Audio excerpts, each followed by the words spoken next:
start recording this conference as well. Om Ajnanatimirandhasya Jnananjana Shalakaya Chakshurunmilitam Yena Tasmai Shri Gurave Namaha.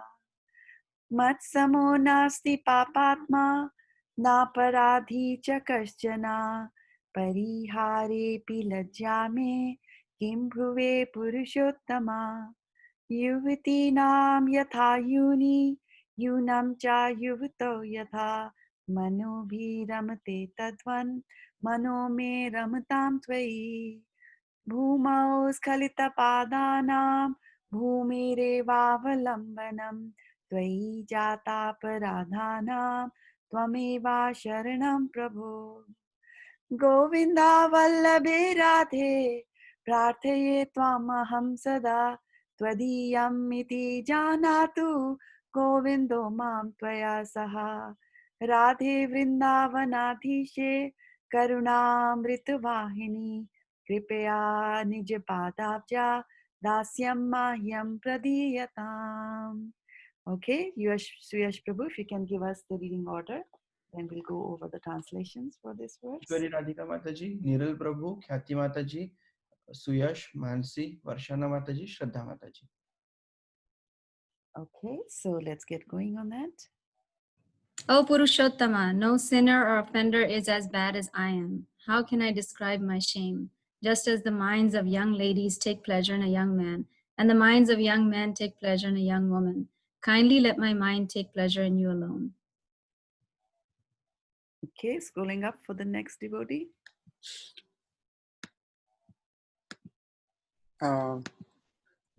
Just as the ground is the only support for those whose feet have slipped, you alone are the only shelter for those who have offended you. In next person, please take up. Khyati will join. Okay. O Srimati Radharani, beloved of Lord Govinda, this is my request. May you and Lord Govinda consider me one of your assistants. O Srimati Radharani, O Queen of Vrindavana, you are a river flowing with the nectar of mercy. Please be kind to me and give me a little service at your lotus feet. Okay, very good. So we completed the Vigyapti Panchika prayers as well as the translations for that. And we're going to go and start reading from the Bhagavad Gita, and we'll take combined reflections towards the end. I'm just trying to do a little bit of a time management because we have a very short day today. So Suyash Prabhu is going to share the contents of the Bhagavad Gita summarized. And are there any additions and changes to the reading order, Prabhu, from today? No, Mataji. Varshana Mataji will start from here again. Okay. And who do I go after? Because I don't see it on the screen here for some reason. Varshana Mataji, Shraddha Mataji. Yeah. Sorry, Okay. I didn't. Okay. Yeah. Oh, now I see it. Okay. You forgot to press it. Contents of Gita summarized. Sanjay said, seeing Arjuna full of compassion, his mind depressed, his eyes full of tears, Madhusudana Krishna spoke the following words. The Supreme Personality of Godhead said, my dear Arjuna, how have these impurities come upon you? They are not at all befitting a man who knows the value of life. They lead not to higher planets, but to infamy. Hare Krishna. So I'll go in next after you scroll, Suresh Prabhu, starting from text number 3. O son of Pritha, do not yield to this degrading impotence. It does not become you. Give up such petty weaknesses of heart and arise, O chastiser of the enemy. Arjuna said, O killer of enemies, O killer of Madhu, how can I counteract with arrows in battle men like Bhishma and Drona who are worthy of my worship? It will be better to live in this world by begging than to live at the cost of the lives of great souls who are my teachers. Even though desiring worldly gain, they are superiors. If they are killed, everything we enjoy will be tainted with blood. Nor do we know which is better, conquering them or being conquered by them. If we kill the sons of Dhritarashtra, we should not care to live. Yet they are now standing before us on the battlefield. Text 7. Now I am confused about my duty and have lost all composure because of miserly weakness. In this condition, I am asking you to tell me for certain what is best for me. Now I am your disciple and a soul surrendered unto you. Please instruct me. I can find no means to drive away this grief, which is drying up my senses. I will not be able to dispel it even if I win a prosperous, unrivaled kingdom on earth with sovereignty like the demigods in heaven. Text 9. Sanjaya said, having spoken thus, Arjuna, the chastiser of enemy, told Krishna, Govinda, I shall not fight, and fell silent. O descendant of Bharata, at that time Krishna, smiling in the midst of both the armies, spoke the following words to grief-stricken Arjuna.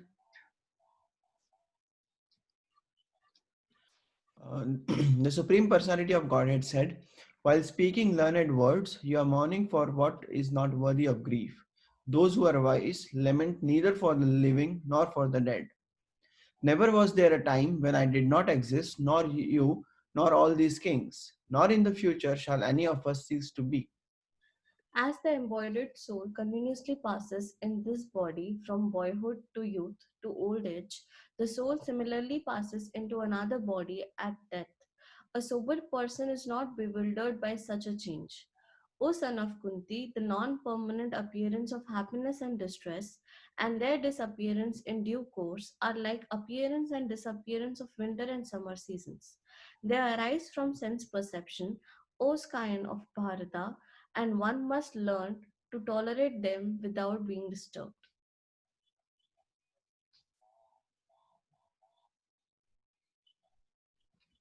Varshana Mataji? Or best among men, Arjuna, the person who is not disturbed by happiness and distress and is steady in both is certainly eligible for liberation. 16.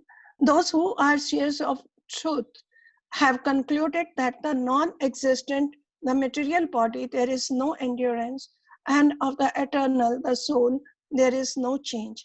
This they have concluded by studying the nature of both. Hare Krishna. That which pervades the entire body, you should know to be indestructible. No one is able to destroy that imperishable soul. The material body of the indestructible, immeasurable, and eternal living entity is sure to come to an end. Therefore, fight, O descendant of Bharata.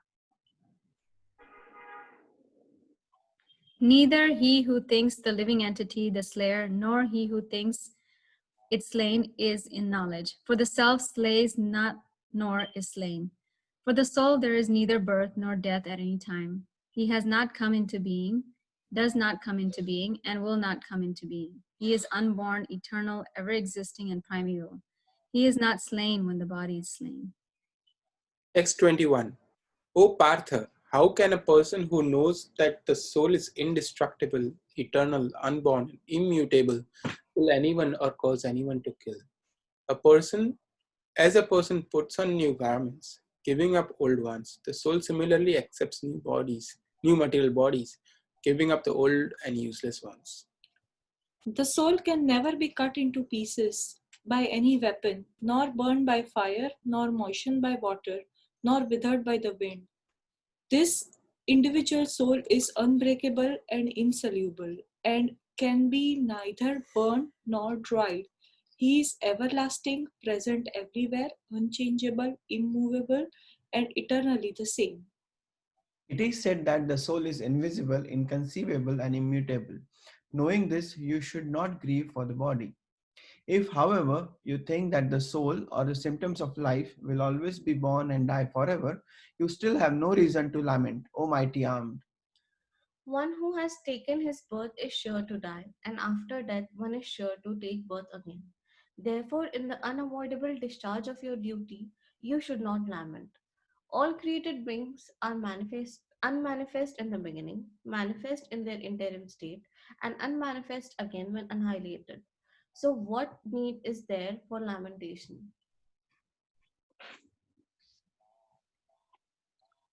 Prabhuji, scroll it up. Some look on the soul as amazing, some describe him as amazing, and some hear of him as amazing, while others, even after hearing about him, cannot understand him at all. O descendant of Bharata, he who dwells in the body can never be slain. Therefore, you need not grieve for any living being.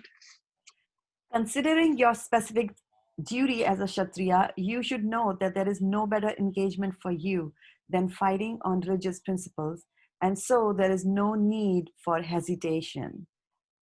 O Partha, happy are the Kshatriyas for whom such fighting opportunities come unsought, opening for them the doors of the heavenly planets. If, however, you do not perform your religious duty of fighting, then you will certainly incur sins for neglecting your duties and thus lose your reputation as a fighter. People will always speak of your infamy, and for a respectable person, dishonor is worse than death. Text 35. The great generals who have highly esteemed your name and fame will think that you have left the battlefield out of fear only, and thus they will consider you insignificant. Your enemies will describe you in many unkind words and scorn your ability. What could be more painful for you? O son of Kunti, either you will be killed on the battlefield and attain the heavenly planets, or you will conquer and enjoy the earthly kingdom. Therefore, get up with determination and fight. Do thou fight for the sake of fighting without considering happiness or distress, loss or gain, victory or defeat, and by doing so, you shall never incur sin. Hare Krishna. Hare Krishna. All right, so finished reading from the first chapter of Bhagavad Gita, second chapter of Bhagavad Gita. We did the Vigyapti Panchaka prayers, and the verse for today is 2.6. Okay, whose turn is it to read? Again, my Mataji. Good. Na chaitad vidmaha kataranna gariyo kataranno gariyo yadva jayema yadi va no jayeyu yan eva hatva na जिजिविषामते वस्तितः प्रमुखे धृतराष्ट्रः. I don't know. Very nice. Good. Who's going to give us the synonyms? Mataji.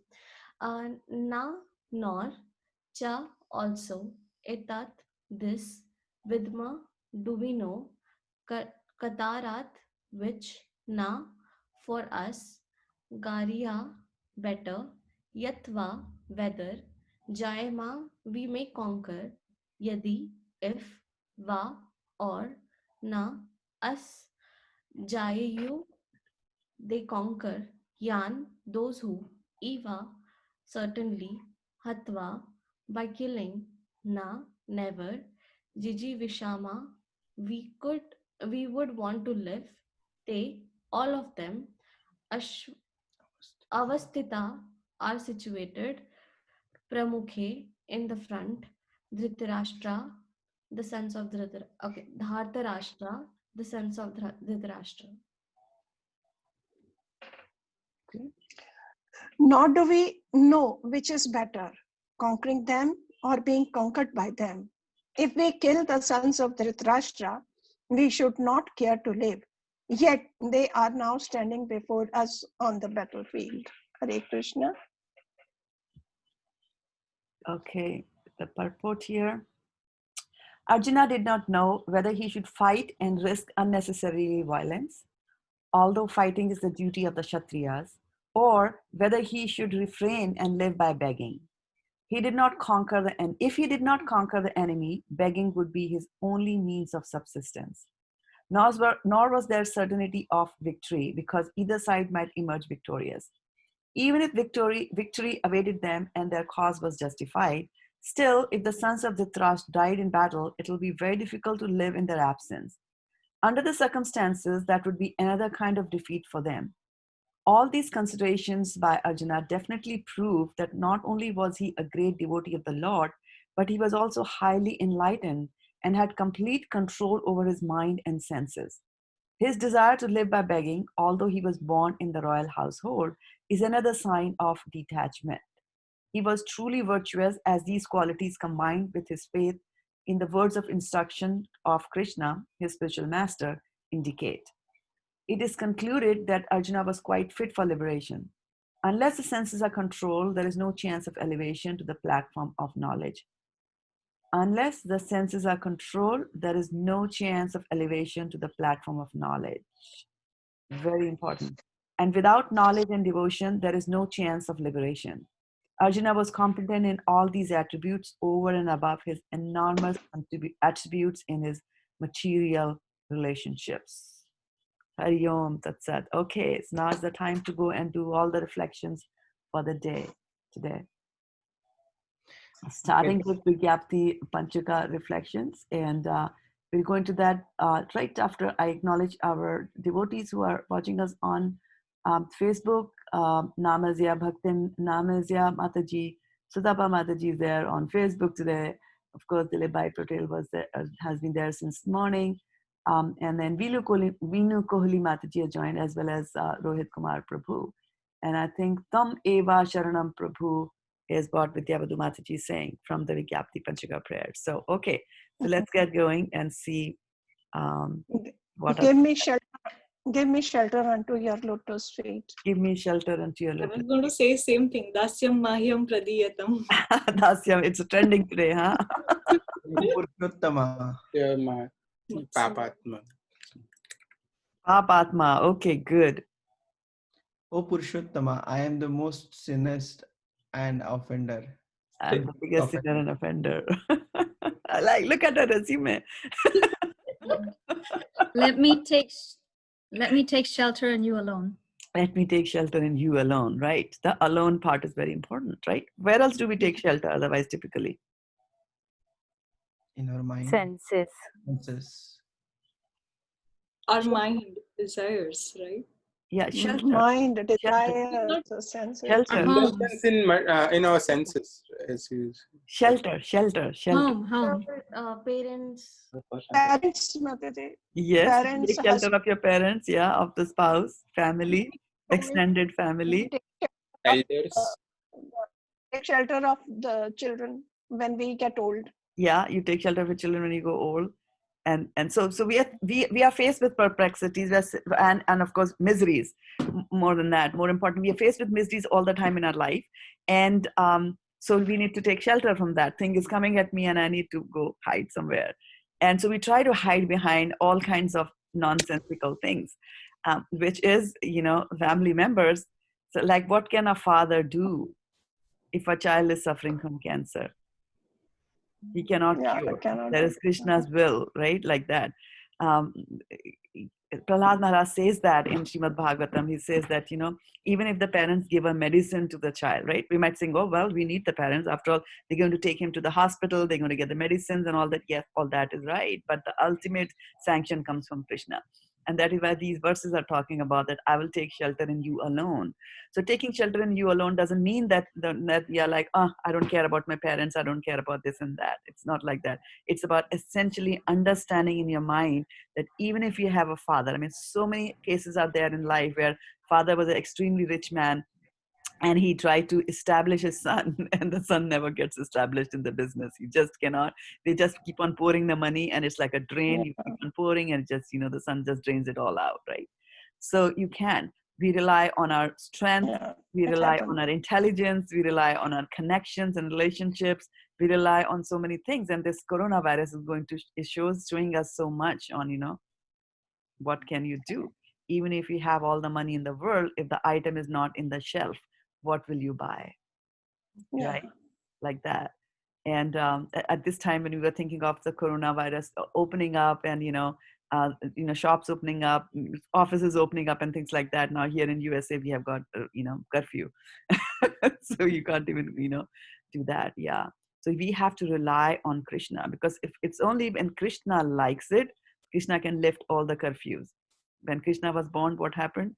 I mean, Krishna's parents used to live in perpetual curfew, isn't it? Devki and Vasudev, they were under lock by Kansa. And when Krishna was born, the locks were automatically opened. Open.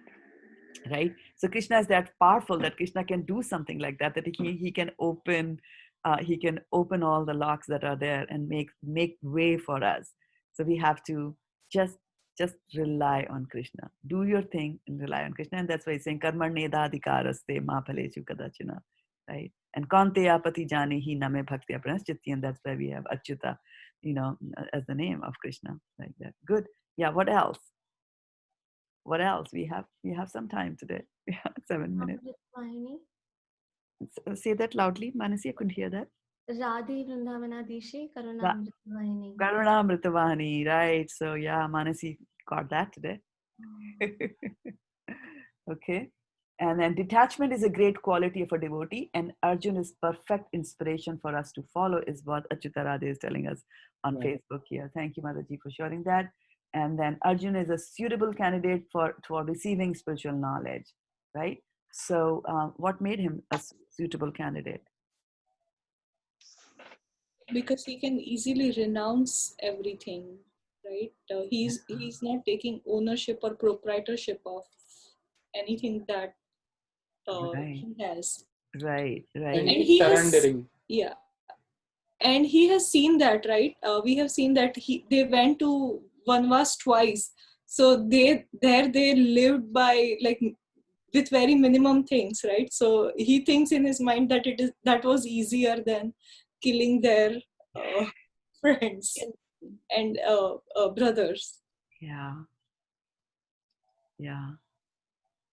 Very nice. Very nice. What else? Yeah. And the sentence where it says knowledge is required for knowledge is required. I forgot. I think without surrender of senses, without control of senses, knowledge is cannot be achieved. Yeah. That you cannot you cannot be elevated to the platform of knowledge, is what Prabhupada says, without controlling your senses. And then, of course, if you don't have the knowledge, then there is no chance of liberation, because most of us don't even know that we are bound. We are bound in this material body. We are prisoners in this material body. We don't even have that realization. Most of us don't even know. When I'm saying most of us, I don't mean those who are on the Zoom call. After all, you know that there is a soul and that's why you are here. But I'm in general talking about those who are in the planet. Don't even know that there is a soul. We live like animals. Right? Yeah. So, Mother, it also, does it mean that even if we just know, but if we don't act on it, then we are almost like we don't know? Yes, exactly. Absolutely. Exactly. And that is why Bhagavad Gita is called the manual of life, because you have to apply it in your life. Yeah. Good. Very good point. Yeah, very good point. It's like, you're like a miser who's sitting on a bag of coins but never spends it. What good is that, right? What good is We that? spend some, then we Well, are on a ladder, I guess. Say Hare that Krishna, again? Mother. Yeah, go ahead, Varjana Mataji. I really like this sentence. So his desire to live by begging, although he was born in a royal household, is another sign of detachment. He was truly virtuous, as these qualities combined with his faith in the words of instructions of Shri Krishna, his spiritual master. Yeah, one who has got implicit faith in his spiritual master and in the Supreme Personality of Godhead. Both. You should have faith in both, right? Because sometimes people just have faith in the spiritual master. And to that extent that they have so much faith in the spiritual master and poor spiritual master, because he tries. Why does a person become a spiritual master? He's telling you about the spiritual world. He's telling you about Krishna. But unfortunately, what happens is that devotees are so much enamored of the concepts and the talk and whatever the spiritual master is giving. And as a matter of gratitude, they make the spiritual master as God and they say that this is God. Now, spiritual master is not God. He is a representative of God. Any spiritual master who says that I am God is worthy to be rejected as a spiritual master, like that. Yeah. Right? So one has to have implicit faith in the spiritual master as well as the Supreme Personality of Godhead. So don't get just bogged down and in awe of, this personality and that personality, and we forget that Krishna is there. Of course, we serve the representative of Krishna as much as we would serve Krishna, as much as we would serve Krishna with the same respect, we will give that. And Prabhupada says, just as when an ambassador comes to a country, he's given all the privileges, right? He's given all the privileges of the king or whoever he's represented, the president and things like that. So he has got immunity, and he's given all kinds of respects, and he's also given gifts, right? So if the ambassador of USA goes to India, Prime Minister Modi is going to give him some gifts, but the ambassador doesn't keep the gifts with himself. The gifts are meant for the president, so when he will have them transported that. Similarly, whatever you do to the spiritual master, and sometimes people ask that on the Vyas Puja day of the spiritual master, we give bhoga to the spiritual master, right? So bhoga it's not prasadam, it is bhoga, food that you have straight away prepared.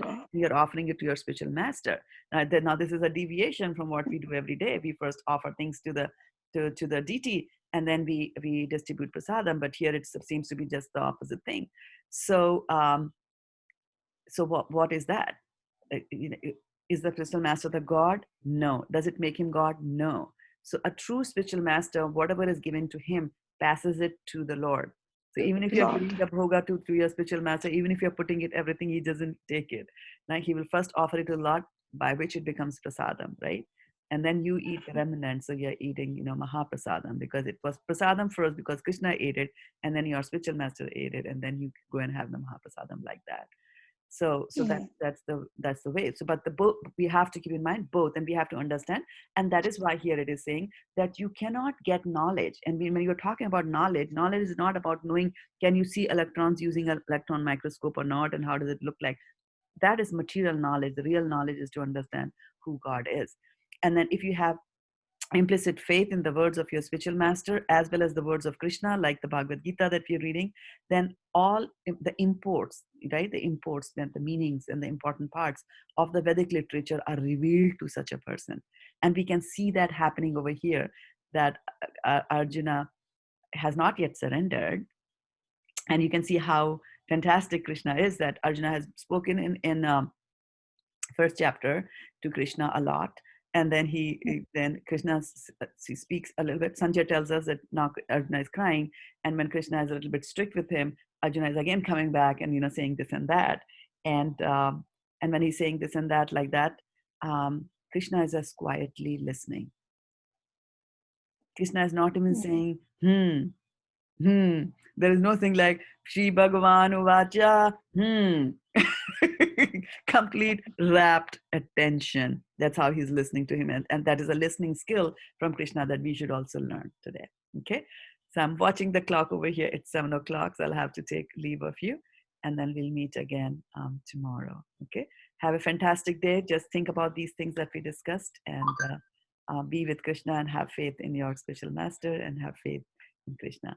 Vanchikalpatarubhyascha kripasindhubhyev Patinaam Pavnebhyo Vaishnavebhyo Namo Namaha Gopremanande Hari Hari Bol. Thank you so much for those of you joining us on Facebook, Sashi Shekhar Prabhu as well, and those of you who are on Zoom here. Hari Krishna. Hare Krishna.